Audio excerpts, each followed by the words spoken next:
Uma crise muito grande se abate no governo Bolsonaro.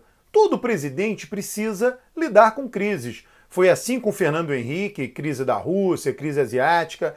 Foi assim com Lula, lá tal da Marolinha, crise de 2008. Foi assim com Dilma. Então todo presidente, não existe um período só de bonança ou só de crise. Então eu vou falar de pelo menos 4 aspectos da crise aqui. Mas antes, inscreva-se no canal, curta o vídeo, comente os vídeos do meu canal. Bom, primeiro aspecto da crise, eu vou falar de 4 aspectos, quais sejam: petróleo, preço do petróleo, preço das commodities, né? Petróleo, commodities, mas falar isso de um modo geral, Bolsonaro, o comportamento, enfim, completamente despreparado para ser presidente da República, e os instrumentos de política econômica que foram desmontados por Paulo Guedes. Então vou falar desses 4 aspectos rapidamente. Primeiro, o preço do petróleo, né? Nós estamos sabendo, quer dizer, que a Petrobras alinhou o preço do petróleo ao padrão internacional. Então, se o preço do óleo aumenta, isso tem impacto no mercado consumidor aqui, no preço dos combustíveis dentro do Brasil. Se diminui, pelo menos deveria ter impacto aqui, ou seja, se cai 20%, 30%, como está acontecendo agora em função dessa disputa entre Arábia Saudita e Rússia, isso deveria cair nas bombas de combustível no mesmo nível. Porém, há vários problemas para que isso aconteça. E Bolsonaro terá que arbitrar sobre esses problemas. A arrecadação da União vai ter impacto, diminuir a arrecadação se o preço cair. A arrecadação dos estados haverá impacto, os governadores não querem isso. E é evidente que se o problema se agrava para os governadores, um dia esse problema vai bater em Brasília, porque aí você vai ter problema de dívida, problema de pagamento nos estados, e os estados não têm a margem de manobra fiscal que a União tem. Então, se a Petrobras baixa 20% e baixa 20% na bomba, a União vai arrecadar muito menos, os estados vão arrecadar muito menos. O setor de etanol, o setor agro, que apoiou entusiasticamente o mito, né, vai quebrar, né, se isso acontecer. Então, o lobby do setor de etanol em cima do governo agora vai ser imenso para dizer não pode baixar. E o outro setor que apoiou, os caminhoneiros, agora vão querer, não, a Petrobras não está com preço alinhado, né? Então agora nós queremos que baixe, né? Isso é fundamental para a nossa atividade. E tudo isso vai cair aonde? Vai cair no gabinete de Bolsonaro dentro do Palácio Planalto. Ele não tem partido político, isso daí faz uma diferença imensa. Imagine um presidente da República que tem um partido político. Nesse partido existem representantes eleitos, deputados, senadores que conhecem esses temas todos, né? Eles, ao mesmo tempo, são representantes e têm um conhecimento técnico, burocrático, mínimo jurídico e conhecimento dos interesses que gravitam em torno desses temas.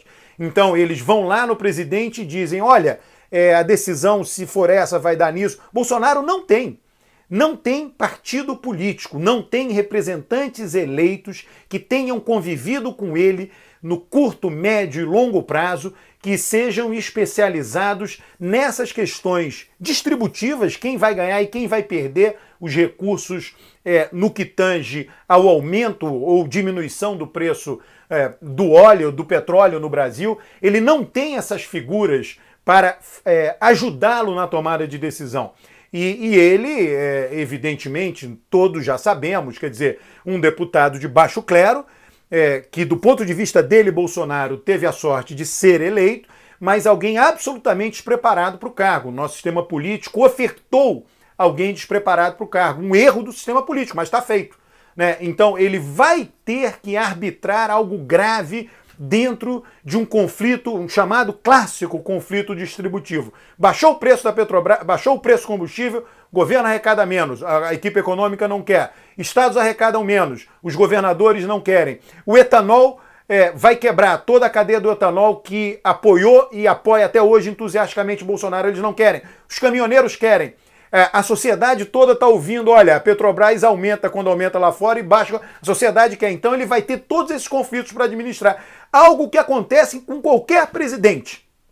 Mas Bolsonaro não tem os instrumentos cognitivos, emocionais e político-partidários para tomar decisões acertadas. Então esse é o número 1. Número 2, preço de commodities. Eu falei, né? São 4 assuntos que eu vou tratar. Preço de commodities, né? O que acontece no preço de commodities? Lula teve um enorme sucesso eu tuitei hoje isso, tem um gráfico lá com preço de commodities. Lula teve um enorme sucesso porque, dentre outras coisas, né, o preço de commodities aumentou durante seu governo.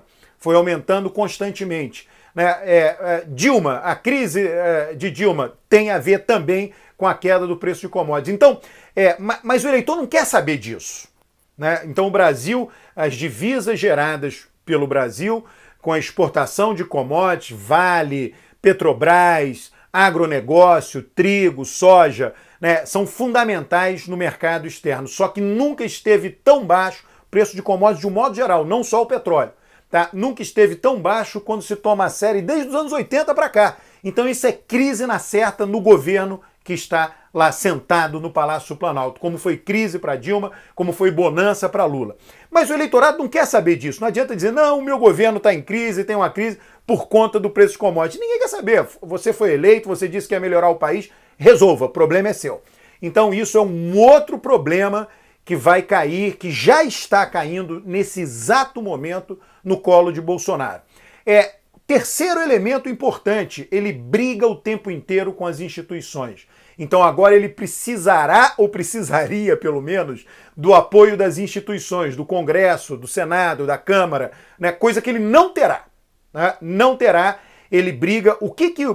Qual é a lógica, basicamente? Você que ouviu que as instituições estavam em risco, elas nunca estiveram em risco. Né? E aí o investidor sabe disso, e o eleitor, de um modo geral, sabe disso. Isso foi um argumento meio intelectual, né? De pessoas que se impressionam facilmente pelo noticiário da mídia. O que acontece? O investidor viu o seguinte, Bolsonaro está brigando com o Congresso. O Congresso não vai ser fechado. Bolsonaro está brigando com o Congresso não vai ser fechado. Aí o cara viu, olha, não estou vendo qual a linha do governo, o Congresso pode ou não pode aprovar. Aprovou a Previdência, havia um consenso, mas e agora? Esse ano nada importante vai tramitar. Então o investidor começa a ver aquilo, ele tem recurso para investir, mas ele diz, não, agora eu não vou investir, porque o presidente está brigando demais com o Congresso. Se o investidor tivesse a certeza, ou quase isso, né, tivesse algum grau de percepção de que o Bolsonaro vai fechar o Congresso, vai aprovar todas as reformas que me interessam, então eu vou investir. Só que o investidor não acredita nisso. O investidor sabe que o Congresso vai continuar aberto, mandando e desmandando no Brasil, legislando. Ele tem a última palavra, negocie-se com ele. O presidente que tem bom relacionamento com o Congresso acaba aprovando o que interessa para ele, presidente, mas não é o caso agora. Então os investimentos se retraem. Então essa brigalhada de Bolsonaro com as instituições é um elemento importantíssimo da crise econômica. Quarto elemento, o ultraliberalismo doutrinário, né? O liberalismo, né, sei lá, uma profissão de fé, um negócio maluco, de Paulo Guedes, desmontou e vem desmontando todos os instrumentos do governo federal para lidar com crises como essa. Então, por exemplo, tem aí a caixa preta do BNDES, não pode usar o BNDES para subsídios, eles estão amarrados por esse discurso. Seria uma solução para o etanol. Dizer, tudo bem, eu vou baixar o preço do combustível, mas eu vou entrar com recurso do BNDES junto à cadeia do etanol para segurar durante esse período. Só que não tem esse instrumento. Os instrumentos vêm sendo desmontados, o próprio governo está amarrado, né, caiu no alçapão de seu próprio discurso doutrinário, não pragmático, ultraliberal. Eu sou contra todo tipo de doutrina à esquerda e à direita. A minha doutrina é o pragmatismo, né? Se é que se pode dizer isso, né? Então, você não tem esse instrumento mais na mão do governo, ele não tem os instrumentos para lidar com a crise. E aí volta ao ponto que eu já mencionei nesse vídeo, com um presidente incompetente do ponto de vista político e cognitivo. Então, todos os fatores estão aí. Agora, tudo leva tempo, né? A crise, por mais que tenha crise, quer dizer, 2008 foi uma crise super grave, não no Brasil, mas em outros países, mas as economias continuam funcionando, né? Empregos são perdidos, mas a maioria continua lá. Então, tem uma crise, é uma crise grave que, tudo indica, terá impacto e irá piorar o bem-estar da população.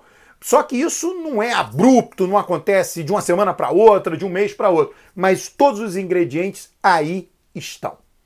Inscreva-se no canal, curta o vídeo, comente este vídeo. Um grande abraço.